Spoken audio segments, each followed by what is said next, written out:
ఈ మీటింగ్ వస్తుంటే కూడా అందరూ గమనించినారో లేదో, మా జగన్ సార్ సీఎం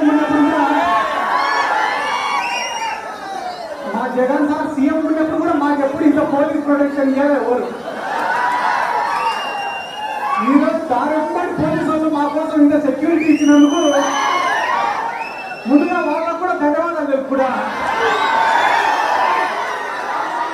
ఎందుకంటే మామూలుగా ఈ మీటింగ్ వదిలేసింటే ఈ కొండేపి వరకు మాత్రమే తెలిసేది. ఇంతమంది పోలీసులు పెట్టేందుకు ఇదే ప్రకాశం జిల్లా అంతా తెలిసింది ఏం జరుగుతుంది. ఎందుకంటే అంటే ఈ జనాలను, ఈ ఊపులు, ఈ ఉత్సాహాన్ని చూస్తుంటే గవర్నమెంట్ లో ఉండేది వాళ్ళ మనమాన అంటున్నాడు. ముఖ్యమంత్రిగా చంద్రబాబు నాయుడు గారా లేకుంటే జగన్మోహన్ రెడ్డి గారు కూడా ఏమంటే నిజమంటే నాకు బాహుబలి సినిమా చూసేటుంది. సింహాసనంలో చంద్రబాబు కూర్చున్నాడు, ప్రజల ముందు జగన్మోహన్ రెడ్డి